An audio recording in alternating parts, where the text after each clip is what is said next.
Mister ladies viewers அனைவருக்கும் வணக்கம். நான் டாக்டர் நித்யா, சித்த மருத்துவர்.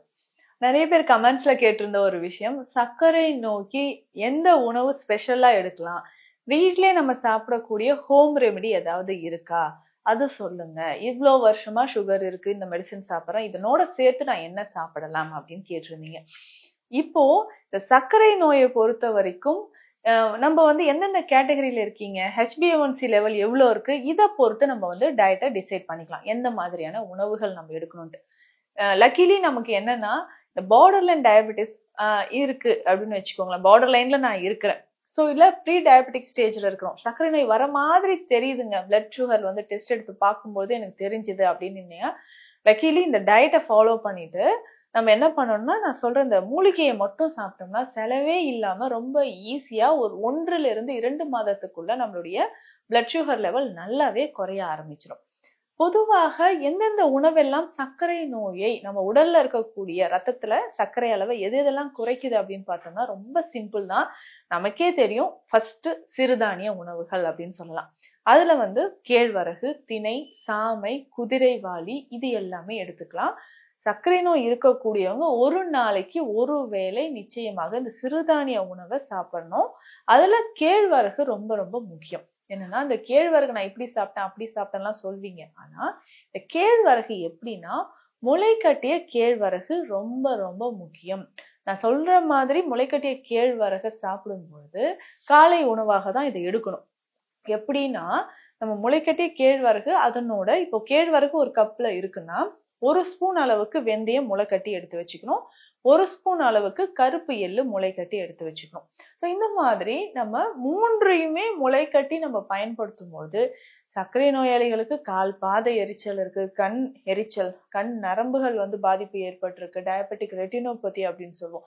ஸோ இந்த மாதிரியான பிரச்சனைகளோ இல்லை நரம்புகள் பாதிப்பு ஏற்பட்டிருந்தாலோ, இப்போ டயபெட்டிக் நியூரோபதி அப்படின்னு சொல்லக்கூடிய கண்டிஷன், ரொம்ப பேருக்கு காலில் வெரிகோஸ் வெயின் இருக்கும், கால் பாதங்கள்ல எரிச்சல், மதமதப்பு இருக்கு. இது எல்லாமே சரியாகிறதுக்கு நான் சொல்லக்கூடிய இந்த சிம்பிள் டயட்டை ஃபாலோ பண்ணாலே போதும். கேழ்வரகு, வெந்தயம், கருப்பு எள்ளு, இது 3மே. இப்போ கேழ்வரகு ஒரு கப்ல இருக்குன்னா அதுல 1 ஸ்பூன் முளை கட்டிய வெந்தயம், 1 ஸ்பூன் கருப்பு எள்ளு. இதை எப்படிங்க நம்ம சாப்பிடலாம் அப்படின்னா, தினமும் காலை உணவாகவே இதை சாப்பிடலாம். அப்படி இல்லைன்னா இதை மதிய நேரங்கள்லயோ இல்ல ஈவினிங் டைம்லயோ மாலை வேலைகள்லயோ நம்ம சாப்பிடலாம். இதை எப்படி ரெடி பண்ண போறோம் அப்படின்னா, வேக வைக்கணும். புட்டெல்லாம் நம்ம வேக வைப்போம் இல்லைங்களா, பிட்டு வேக வைக்கிற மாதிரி வேக வைத்து தான் இதை நம்ம சாப்பிட போறோம். ஸோ மாவா ஆக்கி தோசை சுடுறேன், இட்லி சுடுறேன் அந்த மாதிரி தேவை கிடையாது.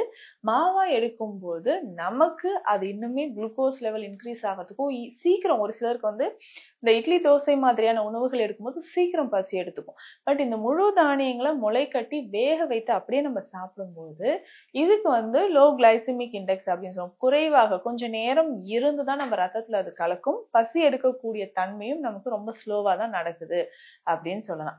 ஸோ அதை நம்ம ஃபாலோ பண்ணிக்கலாம். வேக வைத்து எடுத்ததுக்கு அப்புறம் இதுல கொஞ்சம் வேணும்னா தேங்காய் துருவலோ இல்லை இதனோட கொஞ்சம் கேரட் சேர்த்தோ வெள்ளரிக்காய் சேர்த்தோ நம்ம காலை உணவாக இதை பயன்படுத்தலாம். நிறைய பேர் இதை பயன்படுத்தி ரொம்ப பிரிஸ்கா இருக்குங்க, காலையில நான் ரொம்ப டயர்டா ஃபீல் பண்ணுவேன், ஸோ இதை சாப்பிட்டதுக்கு அப்புறம் நல்ல ஒரு புரோட்டீன் எனக்கு கிடைச்ச மாதிரி இருக்கு, மலச்சிக்கல் தொந்தரவும் நமக்கு குறைஞ்ச மாதிரி இருக்குன்னு சொல்லுவாங்க. ஏன்னா அந்த ஃபைபர் கண்டென்ட் உள்ள போகும்போது மலச்சிக்கல் தொந்தரவு நல்லாவே குறையும். நிறைய பேருக்கு சர்க்கரை நோயாளிகளுக்கு பார்த்தோம்னா ஸ்கின்ல இருக்கக்கூடிய டோன் குறைய ஆரம்பிச்சிடும், ரிங்கிள்ஸ் சுருக்கங்கள் நிறைய தெரியும், ஹேர் ஃபால் இருக்கும். இந்த ஹேர் ஃபால் எல்லாமே இந்த உணவை நம்ம ரெகுலரா ஃபாலோ பண்ணும்போது கொஞ்சம் கொஞ்சமாக குறைஞ்சிக்கிட்டே வர்றதை நம்ம கண்கூடா பார்க்க முடியும். அதே மாதிரி ஒரு தளர்வு, உடல்ல ஒரு தளர்விற்கு முன்னாடி ட்ரெஸ் எல்லாம் இது மாதிரி கரெக்டா இருந்துச்சு, இப்ப அது போட்டாலே லூஸ் ஆயிடுச்சு, அந்த அளவுக்கு நான் இழைச்சி போயிட்டேன் அப்படின்னு சொல்றவங்களா இருந்தா இதை தாராளமாக நம்ம பயன்படுத்தலாம். அதற்கப்புறம் இதை கூடவே பயன்படுத்தக்கூடிய ஒரு சிம்பிளான ஒரு மூலிகை என்ன, இது சுகரை நமக்கு கண்ட்ரோல் பண்ணுமா அப்படின்னா நிச்சயமா செய்யும். என்னன்னா, இந்த நாவல் கொட்டை சூரணம் அப்படின்னு சொல்றோம், நாவல் கொட்டை பொடி இருக்கு இல்லைங்களா, இதுதான். இந்த நாவல் கொட்டை சூரணத்தை நம்ம பயன்படுத்த போறோம். இந்த நாவல் கொட்டை பொடியை எப்படி பயன்படுத்தணும்னா, நாவல் கொட்டை பொடி 100 கிராம் இருக்குன்னா இதனோட நெல்லிக்காய் பொடி ஒரு 30 கிராம், மஞ்சள் பொடி 30 கிராம் சேர்த்துக்கணும். இது 3மே மிக்ஸ் பண்ணி வச்சுட்டு நாவல் கொட்டை நெல்லிக்காய் பொடி, மஞ்சள் பொடி, நாவல் கொட்டை பொடி, நெல்லிக்காய் பொடி, மஞ்சள் பொடி நான் சொன்ன ரேஷியோல கலந்து எடுத்து வச்சிடணும். நல்ல வெந்நீர்ல, சூடா இருக்கக்கூடிய வெந்நீர்ல ஒரு 3/4 ஸ்பூன் அளவுக்கு, ஒரு 4 கிராம் அளவுக்கு சூடான தண்ணீர்ல இதை போட்டுடணும். பொறுக்கக்கூடிய சூட்ல அது ஆறுனதுக்கு அப்புறம் உங்களுக்கு எந்த சூட்ல பொறுக்கக்கூடிய சூட்ல அது வந்து குடிச்சிடணும்.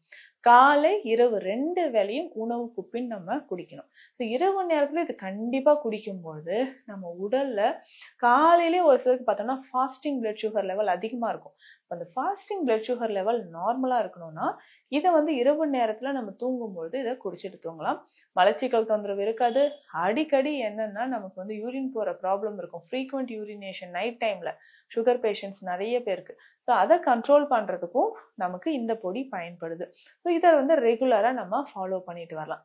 இதை தாண்டி உணவு முறைகளை பொறுத்த வரைக்கும் சௌச்சௌ, நூக்கல், கொத்தவரங்காய், இந்த மாதிரி நாட்டு காய்கறிகள் ரொம்ப இம்பார்ட்டன்ட். இதை வந்து தொடர்ந்து சாப்பிட்டுட்டே வரணும். இதனோட ஒரு முக்கியமான ஒரு மெடிசன் அப்படின்னு பார்த்தோம்னா, நம்ம சித்த மருத்துவத்துல சித்தர்கள் சொன்ன ஒரு முக்கியமான மெடிசன் அப்படின்னு பார்த்தோம்னா ஆவாரை குடிநீர். இதை வந்து நம்ம பயன்படுத்தலாம். அதற்கப்புறம் பார்த்தோம்னா நாவல் கொட்டை கற்பம். இந்த நான் சொன்னது சிம்பிளா ஒரு மெடிசன் சொல்லியிருக்கேன். நாவல் கொட்டை பொடியை பயன்படுத்தி நாவல் கொட்டை கற்பம் அப்படின்னு சொல்றது இதை கற்ப மருந்தாக செய்து நம்ம பயன்படுத்த போறோம். என்னன்னா இந்த நாவல் கொட்டை இருக்கு இல்லைங்களா, இதை வந்து நெல்லிக்காய் சாறு, ஆடு தீண்டாப்பாலை சாறு இதுல விட்டு நல்லா கலந்து வெயில்ல வச்சு எடுத்துட்டு ஒரு 3 முறை இந்த மாதிரி திரும்ப திரும்ப பாவனை செய்யணும். இந்த மாதிரி பாவனை செய்யும் போது அந்த நாவல் கொட்டை வந்து அதிகமான பவர் நமக்கு கிடைக்கும். ஸோ இந்த மெடிசன் பல வருஷமாக நம்ம பயன்படுத்திட்டு இருக்கிறோம். இதை வீட்டுல நீங்க டைம் இருந்தா நீங்களும் இதை செய்யலாம். ஸோ நமக்கு வந்து இந்த நாவல் கொட்டை பொடியை வாங்கிட்டு வந்து இதோட நம்ம என்ன பண்ண போறோம்னா, ஆடு தீண்டாப்பாலை ரொம்ப கசப்பான ஒரு மூலிகை.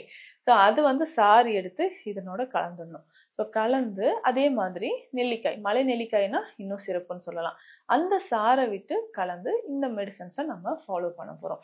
இப்போ உணவு முறையோடு காய்கறி முறைகள் என்னென்ன மெடிசன் அப்படின்னு நான் சொல்லியிருக்கேன். இந்த நாவல் கொட்டை கற்பம் சொல்ற மருந்து எப்படி சாப்பிடணும்னா, கண்டிப்பாக இது வெந்நீர்ல கலந்து காலை இரவு 2 வேளையும் உணவுக்கு முன் நம்ம சாப்பிட்டுட்டு வரணும். உணவுக்கு முன் இந்த கற்ப மருந்தை தொடர்ந்து சாப்பிடும்போது சுகரோட லெவல் ஒரு 30 நாள்லயே நிச்சயமாக நல்ல ஒரு ரேஞ்சுக்கு வரும். ஏன்னா HbA1c 9, 10 இந்த ரேஞ்ச்ல இருக்கிறவங்களும் இந்த உணவு நான் சொன்ன மாதிரி இந்த கேழ்வரகு முளை கட்டி சாப்பிட்டுட்டு இந்த நாவல் கொட்டை கற்பமும் நான் சொன்ன மாதிரி நாவல் கொட்டை, நெல்லிக்காய், மஞ்சள் பொடியும் சாப்பிட்டுக்கிட்டே வந்தோம்னா நீங்க ஏற்கனவே இருக்கக்கூடிய மருந்துகளோடு சேர்த்து இதையும் சாப்பிடலாம், தாராளமாக சாப்பிடலாம். இந்த மாதிரி எடுக்க என்ன ஆகும்னா நம்ம பிளட் சுகர் லெவல் கொஞ்சம் கொஞ்சமாக குறைஞ்சிக்கிட்டே வர்றது நமக்கே தெரியும். கிட்டத்தட்ட ஒரு மாதத்திலே நல்ல ஒரு ரிசல்ட் கிடைக்கும். ஏன்னா பல வருஷமா எனக்கு வந்து சுகர் குறையலைங்க, சுகர்னால வரக்கூடிய பிரச்சனை நிறைய இருக்கு. ஸோ இந்த மாதிரியான நிறைய ப்ராப்ளம்ஸ் இருக்கக்கூடியவங்க, சுகர்னால உடல் எடை குறையுது, பலம் குறையுது அப்படின்னு ஃபீல் பண்றவங்க நான் சொன்ன மாதிரி இந்த மெத்தட்ஸை ஃபாலோ பண்ணுங்க, நல்ல ரிசல்ட் நமக்கு கிடைக்கும். இந்த மாதிரி சர்க்கரை நோயை குறைப்பதற்குனே நிறைய மருந்துகள் சித்த மருத்துவத்துல இருக்கு. உங்களுக்கு ஏதாவது சந்தேகங்கள் இருந்தாலும் கமெண்ட்ல சொல்லுங்க. மீண்டும் அடுத்த பதிவில் சந்திக்கலாம். நன்றி.